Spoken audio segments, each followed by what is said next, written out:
Hello, 7th grade. I'm back again, as promised. We're going to talk a little bit about Twelfth Night by William Shakespeare. Last week, I had you guys just do some really basic notes on different types of figurative language about Shakespeare, just some basic information about Shakespeare. You saw some sonnets, which were one of the main things that he wrote. And he also wrote plays, of course, but sonnets were, here's... Hi, baby! But, yes, he's most famous for his sonnets, but he wrote a bunch of plays. Twelfth Night is a comedy, and as you guys can see, based on, you might not have taken the notes yet, but based on the PowerPoint that I have describing Twelfth Night, I'm just going to go through some of the really important parts in the PowerPoint. So, Twelfth Night is known as a comedy. So the difference between a comedy and a tragedy isn't that one makes you laugh and one makes you cry. It's actually the ending. So for a comedy, it's a happy ending, which technically means that the characters are successful in overcoming obstacles. So to make it a comedy, it doesn't like have a good ending. It's not like you're always like laughing. It's that the characters are successful in overcoming their obstacles. In tragedies, typically the characters fail and their obstacles overcome them. So that's kind of the big difference. But this is a comedy. There is humor, puns, and wordplay. So you guys will probably, once we start going over it, you guys will kind of see what I mean. But it is a comedy. So the main setting is a fictional place called Illyria, which has a duke. The duke is who rules it, so it has a duke. Let's see. So the basic plot, and hopefully you guys saw that I have like a bunch of stuff here color-coded so that you know, but it is a romantic comedy, so it's like people loving each other, but they're not like able to be together until the very end.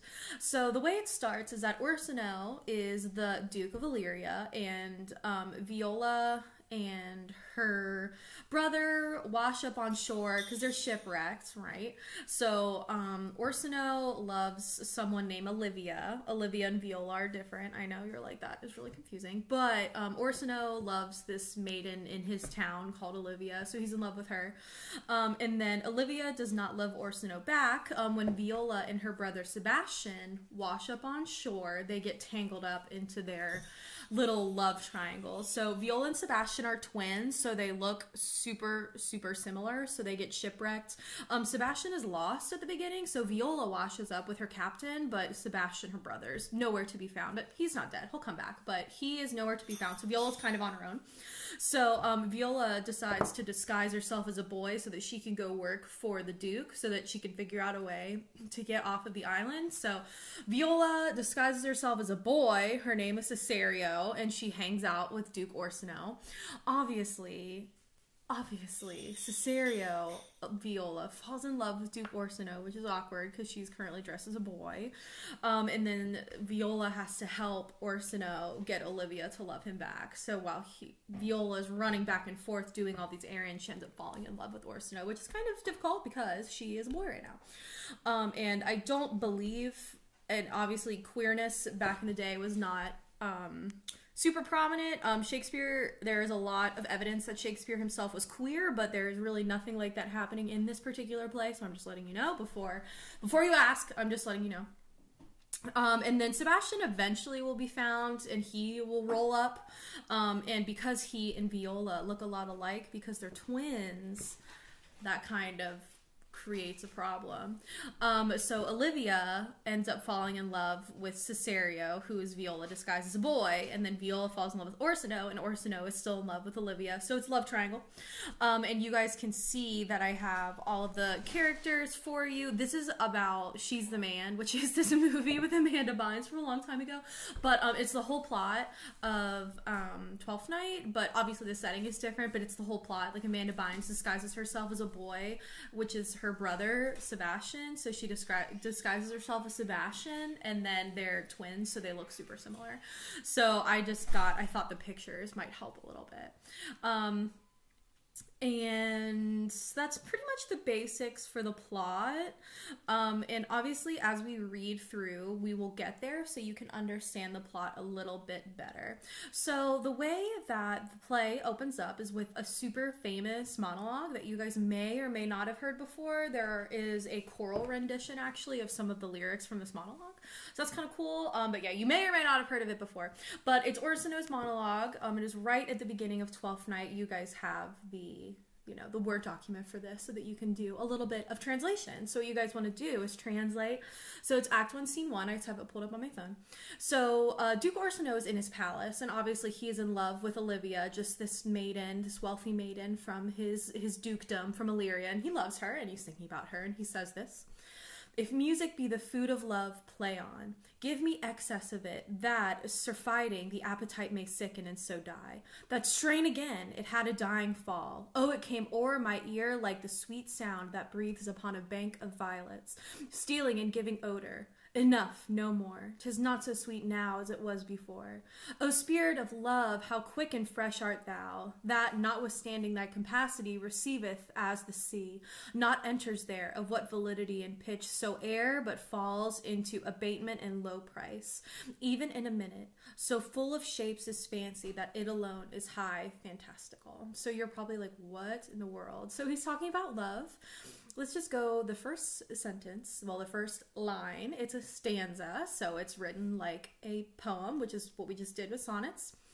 It says, "If music be the food of love, play on." So here, he's listening to some music, and he says, "If music be the food of love, play on." So he's saying that if music fuels love, please continue playing it, because I went to McDonald's today, don't judge. But he's saying that if music fuels your love, continue playing it. I want to be in love. I want Olivia to fall in love with me. Definitely continue playing the music. He then says, "Give me excess of it, that, surfeiting, the appetite may sicken and so die." So you know how you can overeat and then die. So he says, "Give me so much of it that it will sicken me and I will die." So he's saying, I want to love so much that I will eventually, die from so much love. He says, "That strain again, it had a dying fall. Oh, it came o'er my ear like the sweet sound that breathes upon a bank of violets, stealing and giving odor." So he says that, he can feel himself, wanting to die because the sound of the music is so sweet. He compares it to violets have a really strong scent, and he says it's like I'm overwhelmed with the scent of violets. He says, "Enough, no more. 'Tis not so sweet now as it was before." So now he says, I've had too much love. It needs to stop because it's now a little overwhelming. He says it is not as sweet as it was before. He says, "O spirit of love, how quick and fresh art thou, that notwithstanding thy capacity receiveth as the sea, not enters there, of what validity and pitch soe'er, but falls into abatement and low price, even in a minute.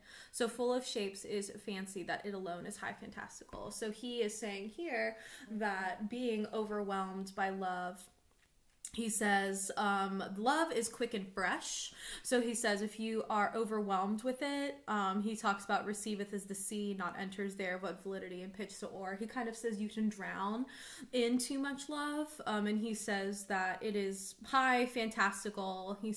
So he's basically saying if music be the food of love, play on. He says, I want to drown in it, but if I drown in it and die, I just want the freshest love at first. So this one's kind of difficult. He's just kind of talking about what it's like to be in love. And he says, if music be the food of love, play on. He says, I want to hear so much love that I eventually die from consumption of it. And then he says, well, I guess I don't want too much. Love is too overpowering. Maybe I just want a little bit at a time. So he's just talking about how powerful love is, and that's kind of, and the reason that we begin the play talking about this overwhelming sensation of love is because that's what the play is about.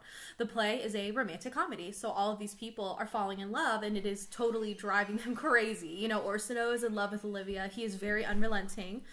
Olivia eventually falls in love with Viola disguised as a boy, and that is a very challenging situation. Sebastian reappears, who looks exactly like Viola as a boy, so then Sebastian gets tangled in. Antonio, Sebastian's friend, I'm pretty sure is in love with him. You'll see what I mean. So the reason that the play starts out with Duke Orsino talking about the intoxicating feeling of love is because that's really what the entire play is about. Shakespeare has included this as the very first thing you read because it's really the thematic purpose of the play is this overwhelming sensation of love, which is kind of what all romantic comedies, especially Shakespeare's, is kind of what they're about. When you guys read Midsummer Night's Dream next year, you'll kind of see a similar theme. So that is the first one that we're talking about with Duke Orsino. And then if you guys have any trouble, you can always look up a translated version on SparkNotes, and they can kind of help you with the basic language, so you can look it up a little bit more. But that's kind of just the basics. Duke Orsino is talking about how love can be extremely overpowering. Even though he wants to drown in it, he knows that he should not, and that he should take it slow, which is basically the whole theme of the entire play, because it's a romantic comedy. So that's the first one. I will get back to you guys later in the week with the second one, which is when Viola washes up on shore, and she kind of talks about what her plan is with her captain, and they kind of make the decision of what to do.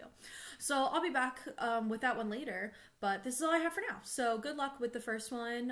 Hopefully my explanation was a little bit helpful, but I'll get back with you to the second one later. Good luck.